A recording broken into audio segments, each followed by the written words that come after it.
Hello students, आज जो topic मैं डिस्कस करने जा रहा हूँ वो है difference between cost and financial accounting. Financial accounting और कॉस्ट अकाउंटिंग के दरमियान क्या डिफरेंस है। देखिए, कॉस्ट अकाउंटिंग जो है सबसे पहले उसको देखा जाए। कॉस्ट अकाउंटिंग ओवरऑल जितनी भी ऑर्गेनाइजेशन की कॉस्ट रिलेटेड एक्टिविटीज़ होती है उन एक्टिविटीज़ को आइडेंटिफाई करके उनकी कॉस्ट को अकोमोलेट करके और इकट्ठा किया जाता है और ओवरऑल पर यूनिट जो कॉस्ट आती है किसी भी प्रोडक्ट की उसको डराइव किया जाता है। फाइनेंशियल अकाउंटिंग ओवरऑल जो है वो ऑर्गेनाइजेशन की फाइनेंशियल परफॉर्मेंस कितनी है for a specified period of time, और इसके अलावा जो उनकी फाइनेंशियल पोजीशन क्या है as on a particular date, ये फाइनेंशियल अकाउंटिंग के थ्रू ही हमें पता चलती है। सेकंड, ये इंफॉर्मेशन टाइप। इसमें जितनी भी इंफॉर्मेशन होती है कॉस्ट अकाउंटिंग में, ये सारी प्रोडक्शन रिलेटेड होती है। जितने भी प्रोडक्शन प्रोसेस होते हैं उसके नतीजे में जितनी भी इंफॉर्मेशन वगैरह होती है उससे रिलेटेड, जिस तरह मटेरियल, लेबर एंड ओवरहेड, उसको रिकॉर्ड की जाती हैं। और इस फाइनेंशियल अकाउंटिंग में जितनी भी इंफॉर्मेशन होती है वो सारी मॉनेटरी टर्म्स में होती है और मोस्टली जो है वो फाइनेंशियल नेचर की होती है। और इसमें जो कॉस्ट अकाउंटिंग में जो कॉस्ट इस्तेमाल होता है वो कॉस्ट, हिस्टोरिकल कॉस्ट भी इस्तेमाल होता है और प्री डिटरमेंट कॉस्ट भी यूज़ होता है। और फाइनेंशियल अकाउंटिंग में सिर्फ हिस्टोरिकल कॉस्ट इस्तेमाल होता है। हिस्टोरिकल कॉस्ट वो कॉस्ट है जो प्रीवियस कॉस्ट है, जो ऑलरेडी जो है रिकॉर्ड किया जाता है, जो हिस्ट्री का हिस्सा होती है। फॉर एग्जांपल, एक ऑर्गेनाइजेशन ने एसेट परचेज़ किया, फर्नीचर परचेज़ किया 10,000 रुपीज़ का, तो ये 10,000 रुपीज़ जो है पास्ट में उन्होंने फर्नीचर परचेज़ किया, तो ये पास्ट कॉस्ट है, तो ये हिस्टोरिकल कॉस्ट कही जाती है।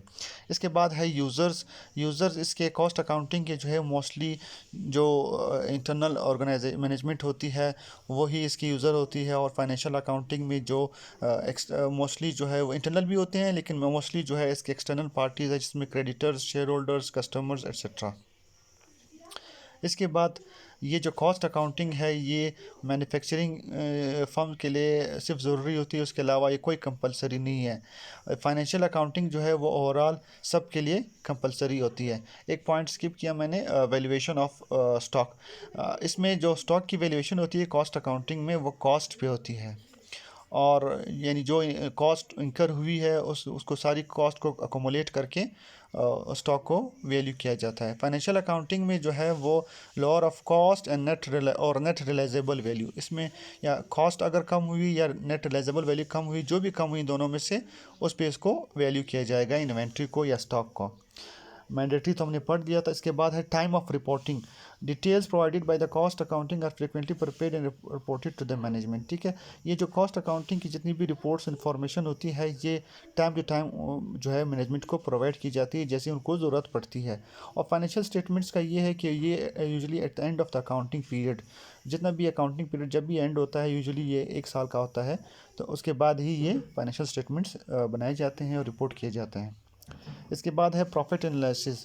प्रॉफिट जो है वो एनालाइज किया जाता है फॉर अ पर्टिकुलर प्रोडक्ट होता है, प्रोडक्ट वाइज भी उसकी प्रॉफिट जो है वो एनालाइज किया जाता है कि कितनी प्रॉफिट एक प्रोडक्ट ने जनरेट की है। या वो एक जॉब ऑर्डर कॉस्टिंग भी होती है कि ओवरऑल एक जॉब ऑर्गेनाइजेशन को असाइन हुआ था, उस जॉब की ओवरऑल सेल्स कितनी है, कॉस्ट कितनी है और नेट प्रॉफिट कितना जनरेट हुआ है। इसी तरह बैच का भी हो सकता है और प्रोसेस वाइज भी हो सकता है, यानी हर प्रोसेस पे उसकी कॉस्टिंग होती है कि इस फर्स्ट प्रोसेस में कितनी कॉस्ट इंकर हुई, सेकंड प्रोसेस में कितनी कॉस्ट इंकर हुई, और फिर जो उसकी सेल प्रोसीड के साथ कंपेयर करने के बाद प्रॉफिट ड्राइव किया जाता है। इसके बाद है फर्दर फाइनेंशियल अकाउंटिंग में ये जो पॉइंट है प्रॉफिट एनालिसिस, इसमें इनकम, एक्सपेंडिचर और प्रॉफिट जो है वो एक साथ जो है वो एनालाइज किए जाते हैं और पार्टिकुलर पीरियड के लिए और होल एंटिटी के लिए। कॉस्ट अकाउंटिंग का मेन मकसद ओवरऑल ये है कि ऑर्गेनाइजेशन को पर यूनिट कॉस्ट प्रोडक्ट का पता चले, उसी पर यूनिट कॉस्ट और प्रोडक्ट के बेसिस पे वो प्रॉफिट मार्जिन ऐड करेंगे और प्रॉफिट मार्जिन ऐड करने के बाद सेलिंग प्राइस डिटरमाइन होगी। और फर्दर ये सेलिंग प्राइस डिटर्मिनेशन के लिए मतलब ये कॉस्ट अकाउंटिंग की जाती है। और अगर सेकंड इसमें ये है कि हर कंपोनेंट की जितनी कॉस्ट की जितनी भी कंपोनेंट्स है, direct cost, indirect cost, direct material है, लेबर कॉस्ट है, फैक्ट्री ओवरहेड है, ये जितने भी एक्सपेंसेस है, कॉस्ट्स हैं, इनको वन बाय वन इंडिविजुअली जो है वो मॉनिटर किया जाता है और इसको कंट्रोल करने की कोशिश की जाती है। तो ये कंट्रोलिंग जो है ये कॉस्ट अकाउंटिंग के थ्रू ही होती है, क्योंकि जब आपको कॉस्ट पता होगी तभी आप उसको कंट्रोल कर सकेंगे, और अगर पता ना हो तो आप उसको कंट्रोल नहीं कर सकते हैं। फाइनेंशियल अकाउंटिंग ओवरऑल जो है वो कंप्लीट जो है रिकॉर्ड ऑफ फाइनेंशियल ट्रैक्शन उसकी जो है कीप की जाती है, यानी ओवरऑल जितनी भी फाइनेंशियल रिकॉर्ड होता है उसको मेंटेन करने के लिए फाइनेंशियल अकाउंटिंग की जाती है। और फर्दर इसका मेन जो पर्पज़ है फाइनेंशियल अकाउंटिंग का वो ये है कि फाइनेंशियल स्टेटमेंट्स बने। फाइनेंशियल स्टेटमेंट्स इसलिए बनाए जाते हैं ताकि ओवरऑल ऑर्गेनाइजेशन की परफॉर्मेंस और फाइनेंशियल पोजीशन पता चले जा सके। और फाइनेंशियल पोजीशन और फाइनेंशियल परफॉर्मेंस किस लिए ज़रूरी है, ये एक्सटर्नल यूज़र्स के लिए। एक्सटर्नल यूज़र्स कौन होते हैं? एक्सटर्नल यूज़र्स वो होते हैं जो ऑर्गेनाइजेशन के इंफॉर्मेशन में इंटरेस्टेड होते हैं, जैसे शेयर होल्डर्स, जैसे सप्लायर्स, कस्टमर्स, और उसके अलावा जितने भी इन्वेस्टर्स वगैरह हैं और बैंक्स वगैरह जो लोन वगैरह प्रोवाइड करते हैं, उनके लिए फाइनेंशियल स्टेटमेंट्स बहुत ज़रूरी होते हैं। और लास्ट जो पॉइंट है वो है फोरकास्टिंग।